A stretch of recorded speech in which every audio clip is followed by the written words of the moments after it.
tradition and you believe that Hazrat Sallallahu Alaihi Wasallam was also like that? Or so there are two claimants instead of one?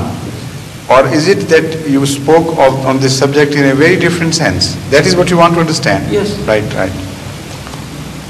But incidentally, there are other parts of the questions which also arise. I'll speak shortly on those as well. Number one, I never meant a personal existence of Hazrat Sallallahu Alaihi Wasallam before his birth. There are two types of existences. Number one, a potential existence, and number two, a personal existence. A potential existence lives in the mind of the Creator. If you can refer to him having a mind, But human language is so limited that we have to use our own terminology and apply it to God to make things understood better. Otherwise, I don't mean the sort of mind we have. But anyway, we're helpless.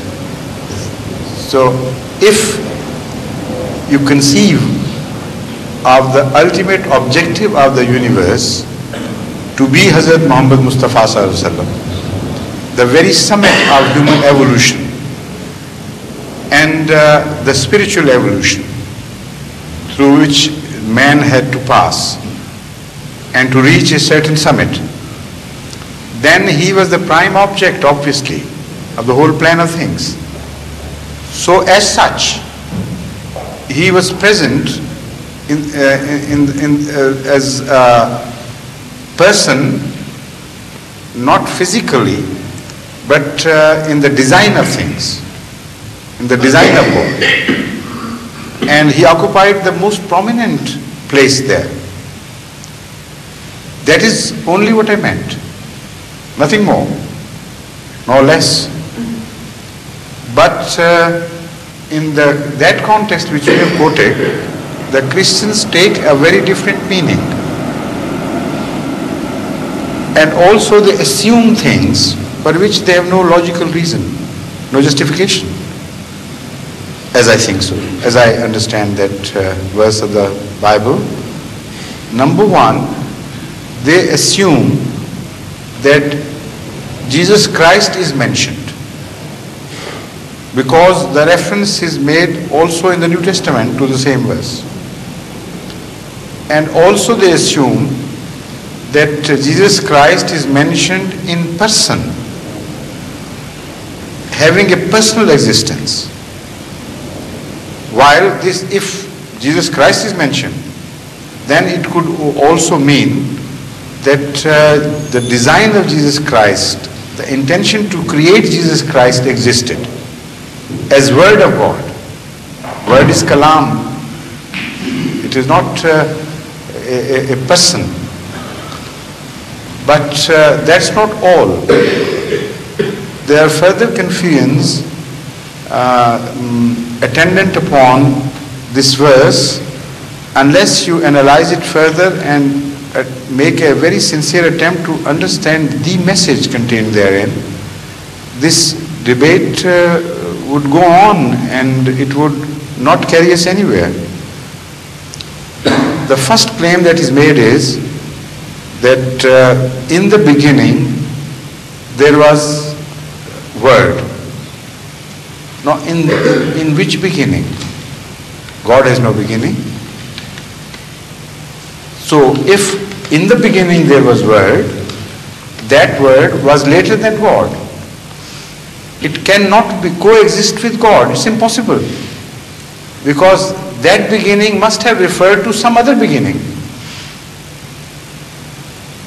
This initial part of the verse of the Bible has to be very clearly understood.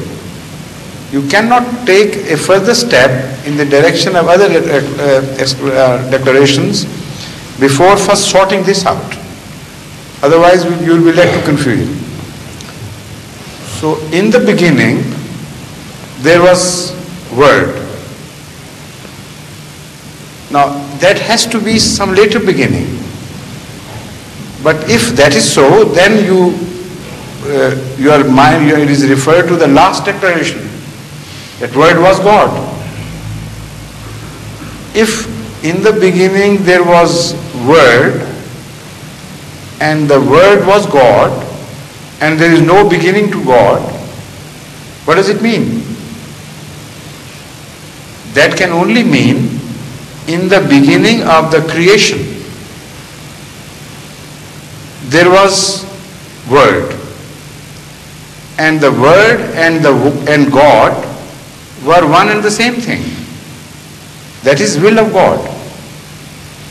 As the Holy Quran also mentions that when Allah wants to create something, He says kun fayakun.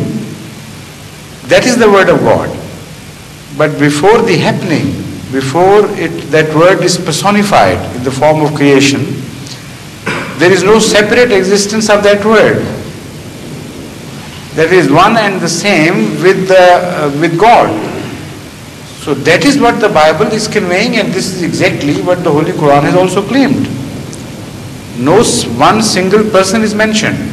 So in the beginning there was word, the word was with God, that is to say, it had no independent existence. God was the possessor or the creator of the word, but not in the sense of real creation, in the sense of potential creation. But because there was nothing else, nothing had an independent existence, so it was tantamount to being God. Will of God and God were one and the same thing. There is no duality anywhere whatsoever, in whatever form.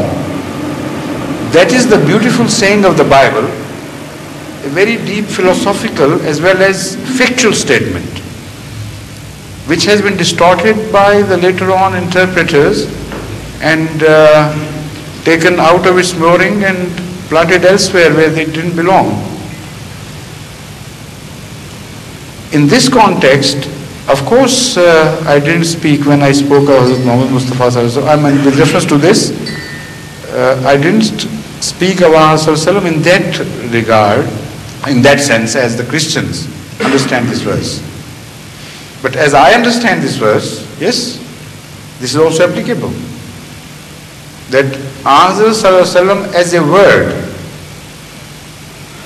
was always with God, but not as a separate entity. There was only one God at the same time. No independent existence was there. Now this is a way of saying or describing perfect unity. That despite the fact that so many things spring up from apparently nothingness, despite the fact there is just one God and there is nothing else, yet we see there's so many things. So how can you reconcile these two things? This is again an attempt of reconciliation of the observation of man to the concept of oneness of God to the exclusion of everything else. So this is the meaning. This is what has been explained. That everything, although it springs from God, in that sense it is eternal, because it was the word of God and the word is eternal.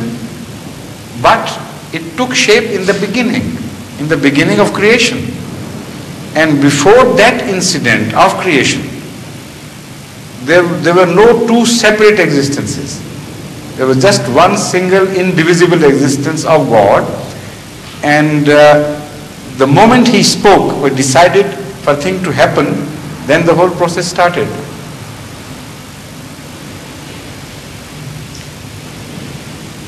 Yes, please. Any other question? Yes? How far do you live from here? I live in Birmingham, Hazur. Birmingham? Yes, I came down for the school's committee meeting today. How are you? Fine? Fine, thank you, alhamdulillah. I hope you'll stay tomorrow. Yes, I will, Hazur. You're not leaving tonight, early in the morning. Yes, I'll return tomorrow. Before and I'll leaving, go. you better see the private secretary.